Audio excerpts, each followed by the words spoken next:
నమస్తే DTV news కు స్వాగతం. చర్ల మండలం కేంద్రంలోని బీఎస్పీ కార్యాలయంలో పార్టీ మండల కమిటీ సమావేశం నిర్వహించడం జరిగింది. ఈ సమావేశానికి ముఖ్య అతిథిగా బహుజన్ సమాజ్ పార్టీ భద్రాచలం అసెంబ్లీ నియోజకవర్గ అధ్యక్షులు కొండా చరణ్ హాజరయ్యారు. ఈ సందర్భంగా కొండా చరణ్ మాట్లాడుతూ గతంలో బీఆర్ఎస్ అధికారంలో ఉన్నప్పుడు భద్రాచలం రామయ్య ఆలయ అభివృద్ధికి మరియు భద్రాచల నియోజకవర్గ అభివృద్ధికి 100 కోట్లు ఇస్తామని సాక్షాత్తు రామయ్య సాక్షిగా చెప్పడం జరిగింది. 100 కోట్లు కాదు కదా, ₹1 కూడా భద్రాచలం అభివృద్ధికి, రామయ్య గుడి అభివృద్ధికి, పట్టణ అభివృద్ధికి బీఆర్ఎస్ ప్రభుత్వం కేటాయించలేదని పేర్కొన్నారు. వరదల సమయంలో కేసీఆర్ పర్యటన చేసి వరద బాధితుల సమస్య పరిష్కారం కోసం, కరకట్ట పునర్నిర్మాణం కోసం, భద్రాచల నియోజకవర్గ అభివృద్ధి కోసం కేసీఆర్ 100 కోట్లు ఇస్తామని ప్రగల్భాలు పలికారు.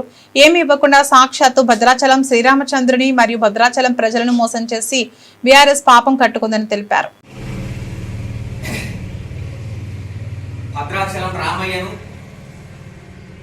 మోసం చేసినటువంటి రాజకీయ పార్టీలను రానున్నట్టు ఎన్నికల్లో చిత్తుగా ఓడించాలని బహుజన్ సమాజ్ పార్టీగా పిలుపునిస్తా ఉన్నాం.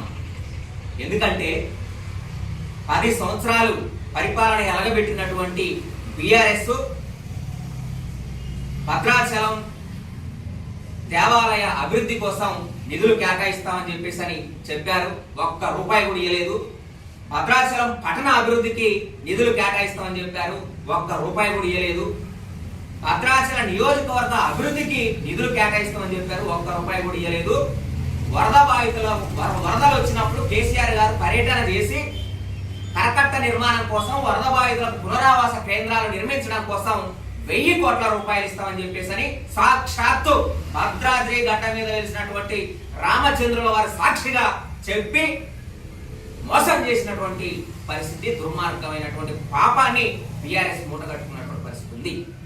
అంతేకాదు, తెల్ల వెంకట్రావు గారు పార్టీలో ఎమ్మెల్యేగా గెలిచినప్పుడు అదే రామయ్య సన్నిధిలో సాక్షిగా నేను పార్టీ మారనని చెప్పేసి అభివృద్ధి చేస్తాననేటువంటి పేరుతో రామయ్యను కూడా మోసం చేసి వేరే పార్టీలోకి పోయినటువంటి పరిస్థితి ఉంది. ఇట్లాంటి మాయ మాటలు చెప్పేటువంటి వాళ్ళు, దేవుణ్ణి సైతం మోసం చేసేటువంటి వాళ్ళు ప్రజలకి ఏం న్యాయం చేస్తారనేది ప్రజలు ఆలోచించాల్సినటువంటి అవసరం ఉందని బహుజన్ సమాజ్ పార్టీగా మేము తెలియజేయడం జరుగుతూ ఉంది.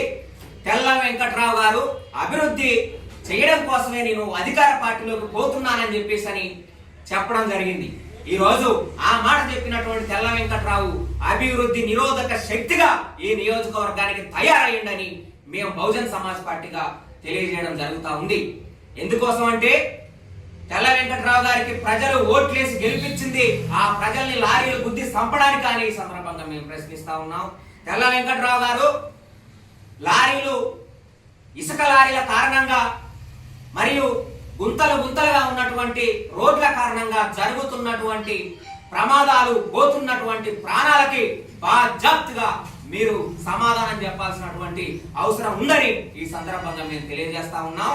ఇతర ప్రాంతాలు, ఇతర జిల్లాల నుంచి, ఇతర రాష్ట్రాల నుంచి భద్రాచలం మీదుగా ప్రయాణిస్తున్నటువంటి వాళ్ళు భద్రాచలం పట్ల చెడుగా మాట్లాడుతున్నటువంటి పరిస్థితి ఉంది. ఇదేమి రోడ్డు రా బాబు, ఇదే భద్రాచలం రా బాబు అని చెప్పేసి అవహేళన చేస్తున్నటువంటి పరిస్థితి ఉంది. మీకెవరు భద్రాచలాన్ని అవహేళన చేసేటువంటి హక్కు, భద్రాచలాన్ని అవమానించేటువంటి హక్కు మీకు ఎవరిచ్చారని ఈ సందర్భంగా బహుజన్ సమాజ్ పార్టీగా మేము ప్రశ్నిస్తా ఉన్నాం. ఇక బంద్ చేయాలని, మీ దొంగ మాటలు, దొంగ ఆటలు మీరు బంద్ చేయాలని ఈ సందర్భంగా మేము మీకు హెచ్చరిక చేస్తా ఉన్నాం. ఖచ్చితంగా భద్రాచల నియోజకవర్గ గడ్డ మీద బహుజన్ సమాజ్ పార్టీ రాజకీయాల్లో ఉంది. ఇక మీ ఆటలు చల్లవు, మీ కళ్ళబొల్లి మాటలు చల్లవు. ఖచ్చితంగా బహుజన్ సమాజ్ పార్టీ ఈ ప్రాంతాన్ని ఖచ్చితంగా ఛాంపియన్ గా ఈ ప్రాంతంలో రాజకీయాలు నిర్వహిస్తుంది. ఈ ప్రాంత అభివృద్ధి కోసం ఖచ్చితంగా పాటుపడుతుందని ఈ సందర్భంగా మేము తెలియజేస్తా ఉన్నాం. ప్రజలారా, ఈ రాజకీయ కాంగ్రెస్ బీఆర్ఎస్ లో ఆడుతున్నటువంటి కపట రాజకీయ కుట్రలను మీరు అర్థం చేసుకోవాల్సినటువంటి అవసరం ఉందని, వీళ్ళని ఖచ్చితంగా రానున్నటువంటి ఎన్నికల్లో చిత్తుగా ఓడించాలని చెప్పేసి ఈ సందర్భంగా మేము పిలుపునిస్తా ఉన్నాం. నిరంతరం బహుజనుల అభివృద్ధి కోసం, సామాజిక న్యాయం కోసం, నియోజకవర్గాల్లో ఉన్నటువంటి సమస్యల పరిష్కారం కోసం పనిచేస్తున్నటువంటి బీఎస్పీకి మీ అమూల్యమైనటువంటి ఓట్లు వేసి అధికారం ఇవ్వడం ద్వారా నియోజకవర్గ అభివృద్ధికి మీ వంతు కృషి చేయాలని ఈ సందర్భంగా పిలుపునివ్వడం జరుగుతా ఉంది. జై భీమ్, జై బీఎస్పీ.